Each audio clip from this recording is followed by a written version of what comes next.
Hey, good morning, everyone. I'm going to share something, probably says a whole lot about how I'm wired up, but I'm not going to use the hate word, but I have a strong, intensely strong dislike of waiting.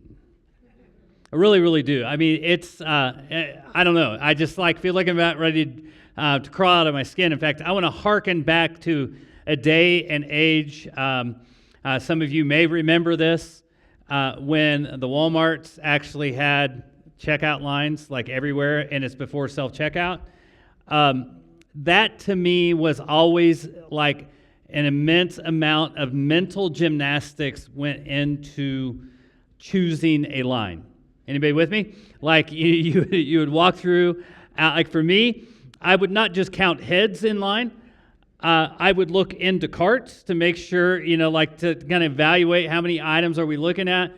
I would even go as far as to look at the checkout person. Do they look like they know what they do? Do they look like they like their job? Different things like that. Are they talking to the person that is first in line at that point in time? That always adds seconds, right? And then are the people in line, are they like social butterflies as well? And they're talking to one another? I'm like, okay, not that one. You go to another one. So anybody like that? Or am I the only person on the face of the planet that hates waiting? So let me ask this question, though. How many of you struggle waiting on God? Waiting on God. I'll be honest with you, that is a tough thing for many people. We oftentimes really struggle with the fact that, we want to be the Christian that says God makes all things perfect in His time. But we struggle because there's a loved one who maybe is not walking with Jesus, and we continue to pray for them, and we don't see God answering the prayer.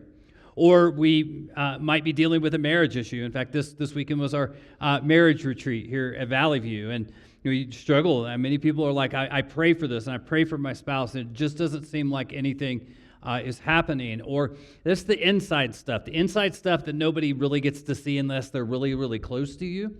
But it's the depression, it's the anxiety, it's the regret and the worry, and all those different things that we carry around and we ask God to do something with, and He doesn't seem to be in a big hurry of acting. So I guess the question really kind of comes down to this, is what do we do with a God who's not in a hurry?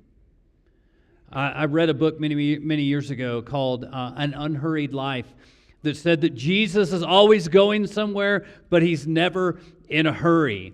And I think about that, and I think about our own lives where sometimes we get that. Like, God, you're just not in a big hurry. And if you're ever struggled with that, I think this is maybe going to speak into your life just a little bit here this morning. But I want to let you know that this morning we're going to begin a new series.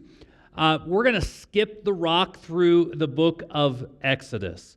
Over the next 13 weeks, we're going to have two different series in which we're going to look into different facets and those big stories within the book of Exodus. But here is what we read as we begin.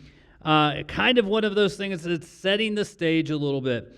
These are the names of the sons of Israel, that is Jacob, who moved to Egypt with their father, each with his family: Reuben, Simeon, Levi, Judah, Issachar, Zebulun, Benjamin, Dan, Naphtali, Gad, and Asher. In all, Jacob had 70 descendants, including Joseph, who was already there. So, setting the stage, Jacob's family moves to Egypt. But I think we need to understand a little bit about what led to this. Now, going back to Genesis 12, kind of a big part in the entire Bible, Genesis 12, 1 through 3, God calls Abram, and He makes promises to him that he will have a family. Abraham didn't have a family at that point in time. That family will become a nation. That nation will inherit the land. From that nation, from Abraham, will come a worldwide blessing. And so God is making promises, and He reaffirmed those promises to Isaac and to Jacob. But a big portion of the book of Genesis, especially the last 20 chapters or so, really focus in on the life of Joseph. Joseph, a favored son of Jacob, is sold by his brothers into slavery, which ends him up in Egypt, where he rises to power because he's able to interpret the dreams that Pharaoh is having and no one else can interpret them. And he says that there's going to be 7 years of abundance and 7 years of famine. And Pharaoh puts him in charge of making storehouses and preparing for that famine, which allowed for Jacob and his family to buy grain from Egypt, and eventually revealed that Joseph is still alive, and the family ends up in Egypt, which is kind of where we begin our story here today. But in Exodus chapter 1, we read of a baby boom. We read of a massive population increase that happened within the Israelite people. And because of that, the new Pharaoh, who did not know Joseph, the Pharaoh subsequently began to be a little bit concerned about the population of the Israelites compared to the population of the Egyptians. Like, this is going to be a problem. So Pharaoh puts in forced labor and slavery, which does not alleviate the problem. Baby boom is still continuing. So then he says to the midwives, if it comes out a boy, kill it. If it comes out a boy, kill it. Annihilate that, so as to stop the growth of the nation. And when the midwives honored God and disobeyed Pharaoh, he said, okay, here's the deal. Every child, every boy child under 2 is to be put to death. Very similar to what happened during the day and age of Jesus. And basically what I've covered from the time they came into to Egypt to the end of Genesis chapter 1 is 320 years. And I want you to put that in the back of your mind, because in Exodus chapter 2, we discover that there is an Israelite couple. They have a baby. This baby, they look at him and they say there's something special about him. And so they hide the baby in their house for the next 3 months, really defying the decree of Pharaoh. And when the baby got too big, they had made a basket and put tar and pitch in the basket and put the basket in the Nile River. And Pharaoh's daughter comes along, sees the baby, says, he's going to be mine. And of course, the baby's sister is watching from a distance. And as she's watching from a distance, she goes up and says, would you like a Hebrew nurse to come along and to provide? And of course, that is the baby's mother. Now, if you don't know, this is the story, the beginning of the life of Moses. And in chapter 2, verse 10, we read something interesting about Moses and his name. It says, later, when the boy was older, his mother brought him back to Pharaoh's daughter, who adopted him as her own son. The princess named him Moses, for she explained, I lifted him out of the water. And the name Moses literally means draw out or drawn out, which becomes very important in the life and ministry of Moses and how he serves God. Now we're going to fast forward to when Moses is an adult, because understanding that he was raised Hebrew, but he was also raised Egyptian. So in many ways we call this dual citizenship. But with dual citizenship, the problem is eventually you're going to have to choose. You're going to have to choose where your loyalty lies. And let's look at verses 11 and 12. It says, many years later, so he's an adult, when Moses had grown up, he went out to visit his own people, the Hebrews, and he saw how hard they were forced to work. During this visit, he saw an Egyptian beating one of his fellow Hebrews. After looking in all directions to make sure that no one was watching, Moses killed the Egyptian and hid the body in the sand. Reality. Moses clearly placed himself on the side of the Hebrews, clearly placed himself in line, in alignment with the Israelite people and nation.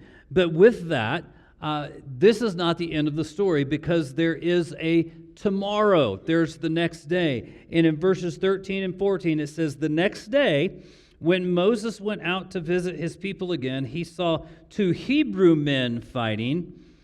Why are you beating up your friend? Moses said to the one who started the fight. The man replied, who appointed you to be our prince and judge? Are you going to kill me as you killed that Egyptian yesterday? Now, it's interesting when you look at this is who appointed you to be prince or ruler and judge? If you read a little bit farther along in the story, the answer is God.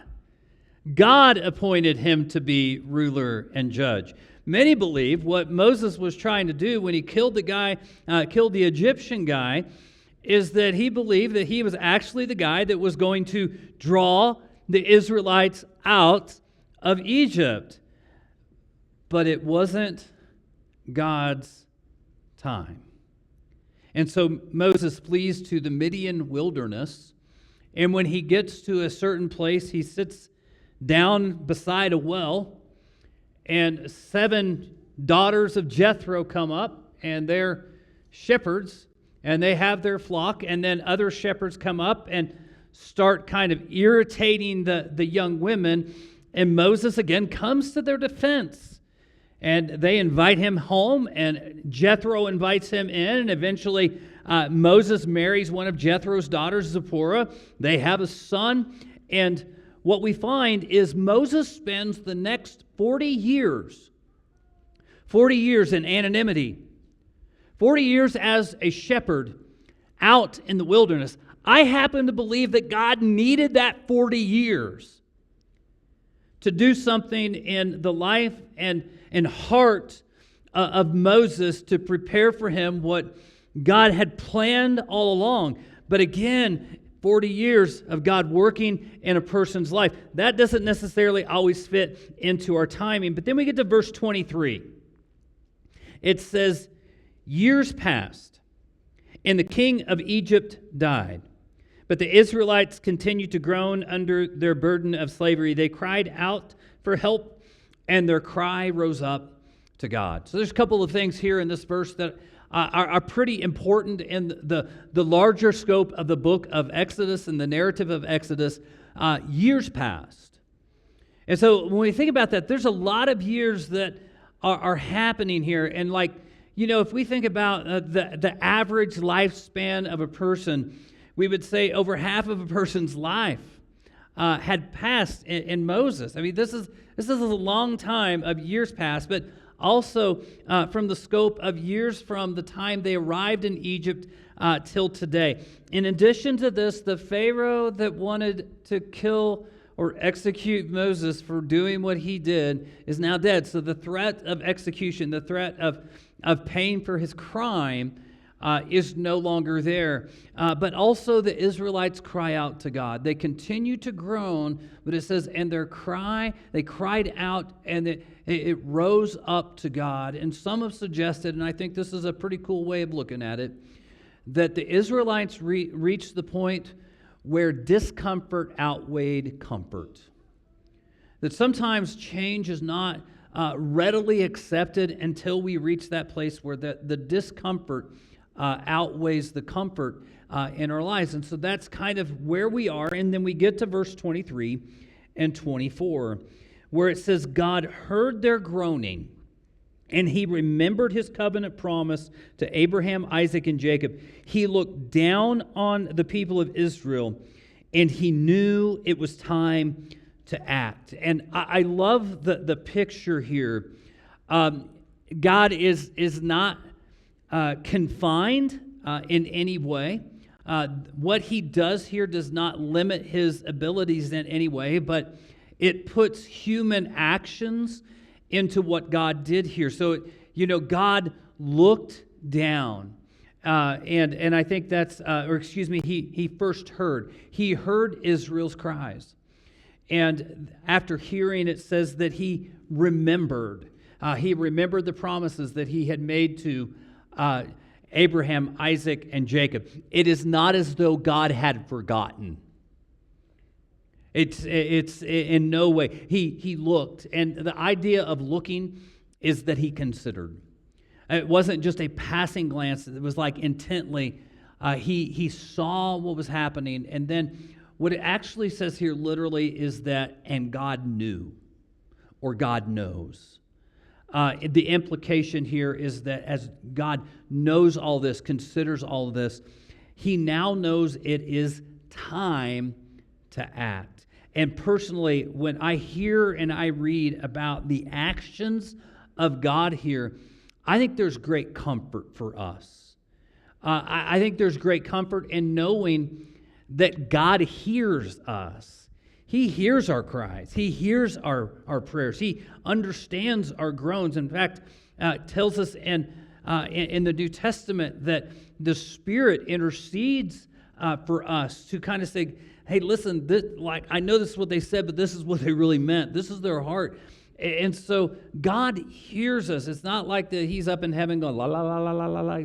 I cannot hear you, right? That's not what he is doing. Also, he remembered, and I think about what God remembers his word. And so one of the verses of the New Testament that I always cling to comes out of Philippians chapter 1, verse 6. It's this right here, being confident of this. Paul's he's talking to the church and what God is going to do, being confident of this, that he who began a good work in you will carry it on to completion until the day of Christ Jesus. So there's a couple of things that I always pull from this. One, God has a work that he wants to do within his church. I also believe that God has a work that he wants to do in your life, and that he will be faithful to bring that work to completion. Now, that will not always look the way that we think it ought to work, but God is going to continue to work. But not just that, until the day of Christ Jesus, and until his second coming, God is going to be working in the hearts, lives, and minds of people. And that should bring great comfort to us, and to know that God sees. I can't tell you how many conversations I've had with people. This is probably one of the things that I would say probably is true of where I've been many times in my life, where people say, I just feel invisible. Do you ever feel invisible? Like you don't matter to people, that people don't recognize you, like they don't give you a second thought? God sees you, and but not just that. It says God knows. In fact, one of the things that's introduced to us in the New Testament that I think is such an incredible, beautiful picture is God is Father. Not just like this big, sovereign, powerful God, but God is Father. And as a father, I love what it talks about in Matthew chapter 7, that if earthly fathers know how to give good gifts to their children, how much more is God going to give good gifts to those who call on him, recognize him as Father? And so God knows you, and he knows what is best for you. And so I love this. But what gives me fits is the timing. What gives me fits is Genesis chapter 15. Verses 13, 14, where God is prophesying, like, this is what's going to happen. This is what he's telling Abraham. In Genesis chapter 15, he says this, Then the Lord said to Abram, you can be sure that your descendants will be strangers in a foreign land, where they will be oppressed as slaves for 400 years. But I will punish the nation that enslaves them, and in the end, they will come away with great wealth. So God does not seem to be in a big hurry.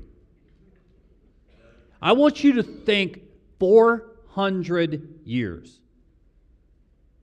400 years. 400 years ago. It's 5 years after the Mayflower landed in America. 1625, we were just colonizing this place. Think about all of the changes that have happened in the world in the last 400 years. And so you think about that, and God, I just have to ask the question, why did it take him so long to act? Why did it take him 400 years to get to that place of now I'm going to do this? And I think one of the great challenges that we are going to struggle with as we walk with Jesus, as we wrestle with God over things that either happen or do not happen, will all be centered around the timing of God. Like, we just don't understand that.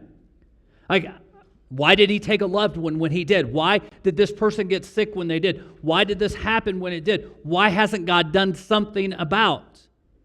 In fact, if you read the book of Psalms, the book of Psalms is a large part of it. The psalmists are saying, God, why haven't you? And why did you? And why is it taking so long for you to take care of this?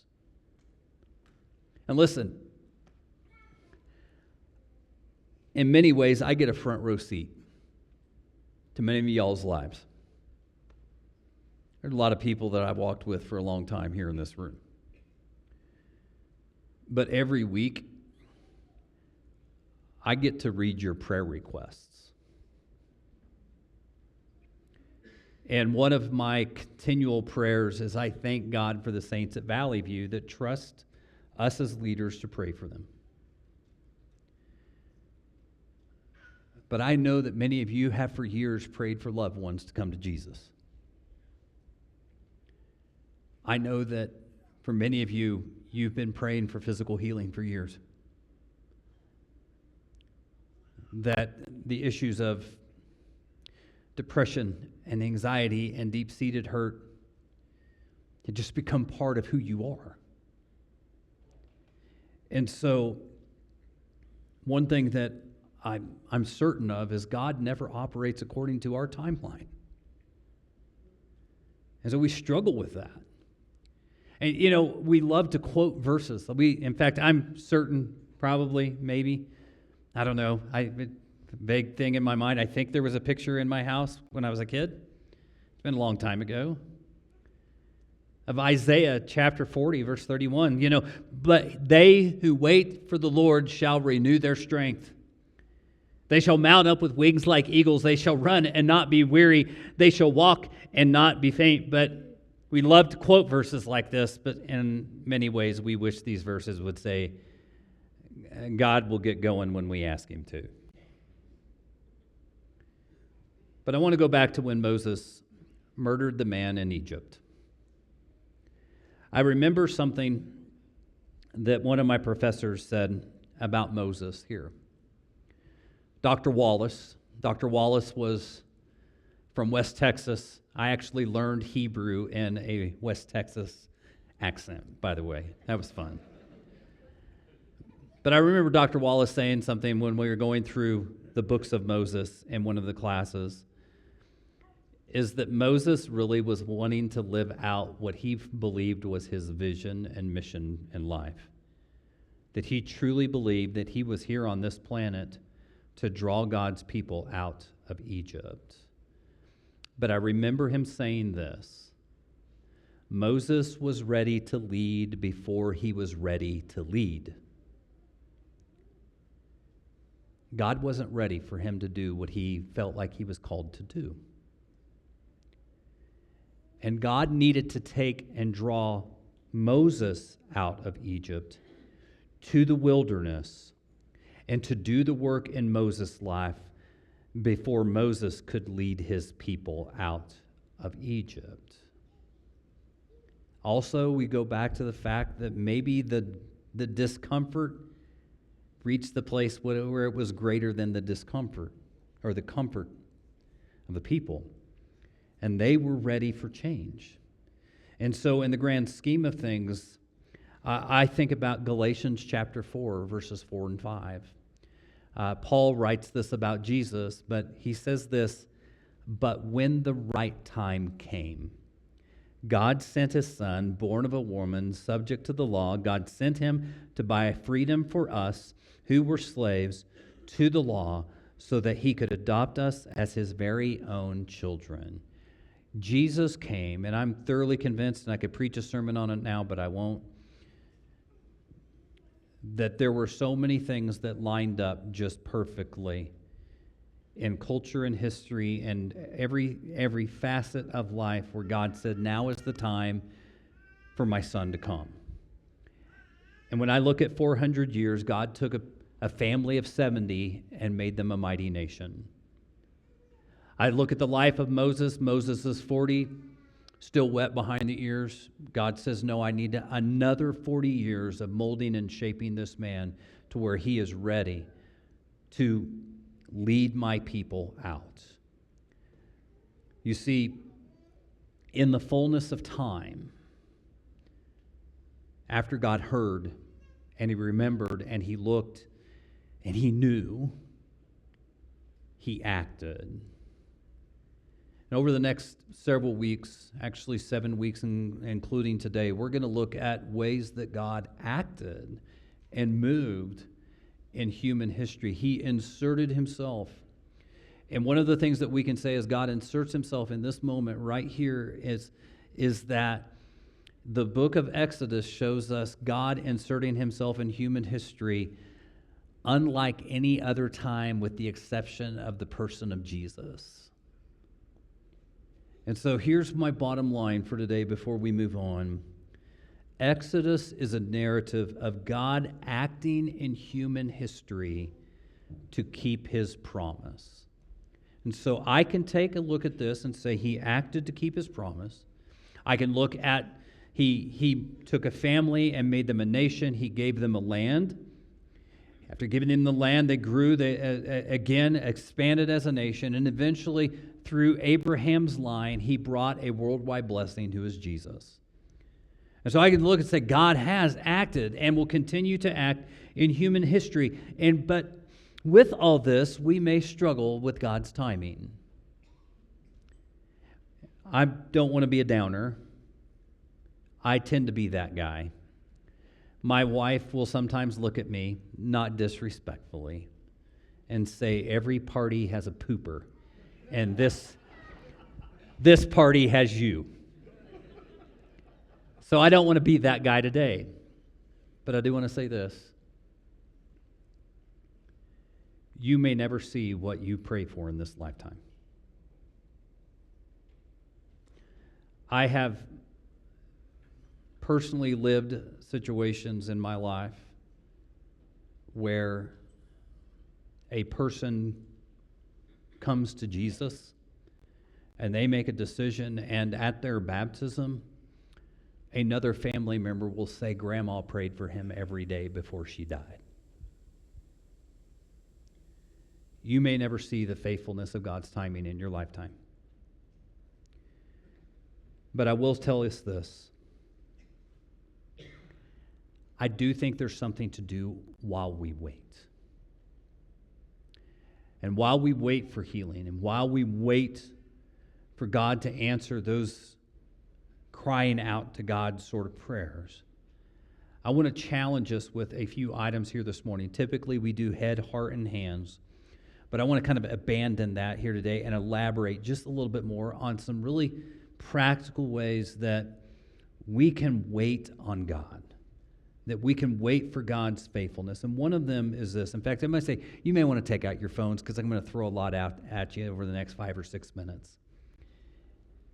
Examine yourself in the waiting. And I think about this. Whether we know it or not, a lot of our prayers, the things that we cry out to God about, are selfish on our part. Not to say it's bad, but tend to be a little selfish when we pray. And so maybe a good thing to do while we're waiting on God is examine ourselves. In fact, in Psalm 139, it talks about this. It says, search me, O God, and know my heart. Test me and know my anxious thoughts.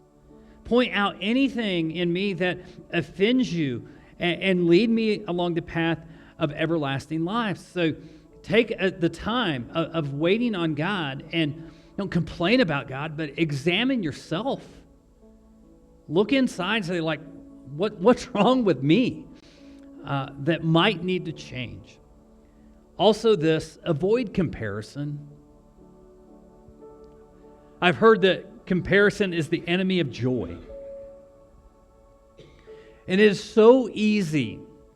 It is so easy to look around us and look at the public self of other people and go, I wish I had their life. I wish I had their home. I wish I had their jobs. I wish I had their car. My goodness, I wish I had their kids. Like their kids are perfect, right? Their marriage is perfect. That's what we think. But I have clung to a particular verse, actually two verses, the last many years of my life. Hebrews 12, 1 through 2. One of the things that I cling to in this is where it says in verse 1, and let us run with endurance the race God has marked out for us. Now that us is the church. But I look at this and understand that every single one of us in this room has a course marked out for us, specifically designed by God, and we don't get to live somebody else's life. And so we need to avoid the comparison thing and be faithful with the course that God has placed before us, that we faithfully live that life. Also, embrace the season of waiting. Now, I've got some questions here. At least the heart of these questions were found somewhere where I read something one time, and I can't remember who said this, but it's good. It's asking God, what do you want me to know about you in this season? You see, sometimes God's probably like waving, like, I just want you to know this about me right now. What do we need to know about God as we're in a season of waiting? Also, how are you wanting to change me through this season? Again, that's self-examination thing. Like, God, while I wait, is there something that you need to do in me and through me? In addition to that, what are you wanting me to know about me through this season? Like,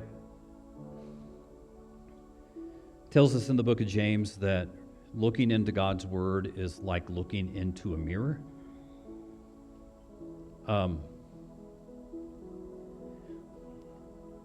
I have discovered that as I've aged, and I'm still middle-aged, but when I look in the mirror, I don't see the young guy that used to be in the mirror. I see a lot more gray. I see a lot more wrinkles and spots that didn't used to be there. My wife and I were discussing the top of my head the other day. I said, I've got an island right here, a bridge right here, and an ocean back here. Some of you know what I'm talking about. You see that reality. When we look into God's word, we should see the reality of ourselves. We should see the blemishes and the marks and the scars and those things that reveal who we are. Also, live a quiet life. Live the life that God has designed you to live while you wait. In fact, in 1 Thessalonians chapter 4, it says this: make it your goal to live a quiet life, minding your own business and working with your hands, just as we instructed you before. There's a line from a movie. It's the movie Shawshank Redemption, where the old guy says, actually the young guy, it's time to get busy living or get busy dying. And one of the things that was happening in the Thessalonian church was they were so enthralled with the second coming of Jesus, they weren't living. They just want to sit around and wait for it. And sometimes as we're waiting on Jesus, whatever that might be, it's time to be living. Also, I think as we wait on God, and this may be the hardest thing that we could possibly do, is live expectantly. I know it's hard for me. So I've shared this before. And I'm going to, as I share this, my wife's already gone home for the day, but if you share any medical advice with me, I'm not going to throat punch you, but in my head, I'm throat punching you.